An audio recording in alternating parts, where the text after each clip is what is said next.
मुझे एक बात बताएं, वनवासी पांडव कमजोर थे, कौरव तो सत्ता में थे, लेकिन क्या श्री कृष्ण ने कौरवों का तुष्टीकरण किया? क्या श्री कृष्ण ने कौरवों का तुष्टीकरण किया? क्योंकि प्रभु श्री कृष्ण ने हमें बताया कि सबसे महत्वपूर्ण है धर्म संस्थापना। जो धर्म है, जो सत्य है, उसकी संस्थापना के लिए संघर्ष करना, यही आध्यात्म है।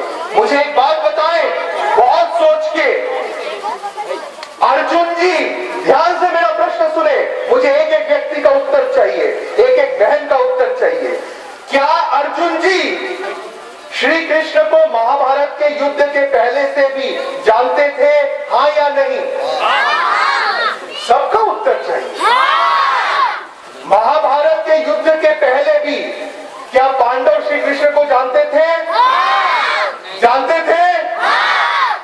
तो कभी आपने सोचा है कि श्री कृष्ण जी को अगर अर्जुन को गीता का ज्ञान देना था तो वो अपने राजमहल में एक सुंदर से कक्ष में 7 दिन की कथा भी तो कर सकते थे। आराम से बिठाकर, जब कोई संघर्ष नहीं, कोई युद्ध नहीं, आराम से अर्जुन जी को बिठाते, 7 दिन की कथा रखते, रोज 3 घंटा, और आराम से गीता बता सकते थे। बता सकते थे कि नहीं? वो कोई बताने की जगह है? एक तरफ पांडवों की सेना, एक तरफ कौरवों की सेना, बीच में कृष्ण जी खड़े हो गए, युद्ध कभी भी शुरू हो सकता है, वो गीता का ज्ञान दे रहे हैं। क्यों? क्योंकि आप भागवत गीता का ज्ञान तब तक समझ ही नहीं सकते जब तक आप अपने भीतर के भय पर, अपने भीतर के स्वार्थ पर विजय न प्राप्त कर लो। अर्जुन जब युद्ध भूमि में उतरा, वो भय ग्रसित हो गया। उसने श्री कृष्ण को कहा, मुझे राजपाट नहीं चाहिए, स्वजनों का रक्त नहीं बहाना। तो श्री कृष्ण ने उसे कहा कि कौन कहता है ये युद्ध तेरे राजपाट के लिए? ये युद्ध है ताकि भारत इस देवभूमि पर धर्म की संस्थापना हो सके। इसमें तेरे स्वार्थ को बीच में मत ला, अपने भय पर विजय प्राप्त कर और निर्भीक हो, धर्म युद्ध में लग। यही हिंदुत्व का सारांश है। आज गणेश चतुर्थी के शुभ अवसर पर आइए हम सब ये संकल्प करें कि हम अपने स्वार्थ, अपनी शुद्धताओं और अपने भय पर विजय प्राप्त करते हुए संगठित होकर भारत को जातिवाद, भाषावाद, प्रांतवाद, राजनीतिक गुटवाद से मुक्त कर विशुद्ध निस्वार्थ हिंदुत्व के आधार पर संगठित कर एक महान दैविक विश्व विजयी हिंदू राष्ट्र बनाएंगे। क्या आप सब ये चाहते हैं कि ये हो? आप चाहते हैं भारत एक विश्व विजयी ऋषि भूमि बने? भारत की संस्कृति, देव संस्कृति विश्व व्यापक बने? आप हृदय से चाहते हैं? तो इस प्रवचन को अंत करते हुए मेरे साथ ये संकल्प ले, मैं बोलूंगा शाश्वत।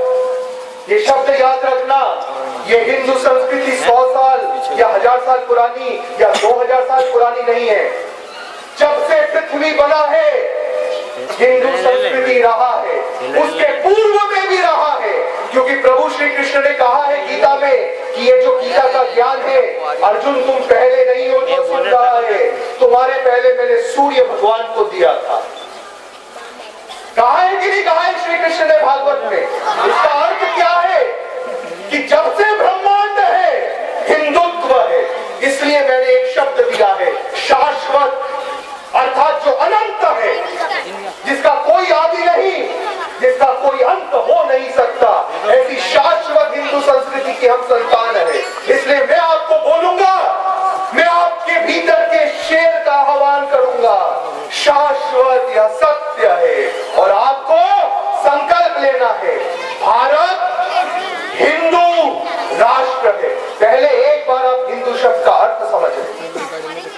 हिंदू शब्द का एकमात्र अर्थ है भारत इस देवभूमि, इस ऋषि भूमि की अनंत आध्यात्मिक संस्कृति के तत्व ज्ञान को कहते हैं हिंदुत्व। जब हिंदुत्व प्रभु श्री राम के माध्यम से अभिव्यक्त होता है तो रामचरितमानस बन जाता है। जब हिंदुत्व प्रभु प्रभु श्री कृष्ण के जीवन में से अभिव्यक्त होता है तो भागवत बन जाता है। जब हिंदुत्व एक ऋषि समर्थ रामदास जी के जीवन से अभिव्यक्त होता है तो शिवाजी महाराज बन जाता है। और उसी हिंदुत्व को जागृत करने, उसी हिंदुत्व को शाश्वत करने हम आपके बीच आए हैं। तो आप सब हिंदुत्व को शाश्वत चाहते हैं? आप सब हिंदुत्व को विश्व विजयी चाहते हैं? आप अपने पूर्वज प्रभु श्री राम और प्रभु श्री कृष्ण की तपस्या को सिद्ध करना चाहते हैं? तो मेरे साथ संकल्प लें, दोनों आंखें बंद करें जरा, अपने भीतर प्रभु श्री राम को स्थापित कर उनको साक्षी रख आइए एक बार पूरे शौर्य के साथ, पूरी सिंह गर्जना के साथ ये संकल्प लें। तैयार सब? शाश्वत या सत्य है? सब एक साथ, शाश्वत या सत्य है? शाश्वत या सत्य है? इस संकल्प के साथ भारत भूमि, इस ऋषि भूमि, इस देव भूमि को प्रणाम करते हुए हम अपने शब्दों को विराम देते हैं। हम जब सोनकच्छ में प्रवेश किए, मुझे कई युवाओं ने, वरिष्ठ लोगों ने कहा कि गुरुजी हम आपका शिष्यत्व चाहते हैं, हम चाहते हैं कि संगठन साधना यहाँ पर भी व्याप्त हो। तो आप सबको आमंत्रण है, देवास में, अलकापुरी में, देवास अलकापुरी में हमारा आश्रम है हिंदू शक्ति धाम के नाम से। आप सब जब चाहे उस आश्रम में आ सकते हैं, हमारी तपस्या से एकात्म हो सकते हैं और राष्ट्रवाद की साधना साध सकते हैं। मैं समस्त युवाओं का आह्वान करूंगा हमारी तपस्या से जुड़कर भारत की आध्यात्मिक संस्कृति को जागृत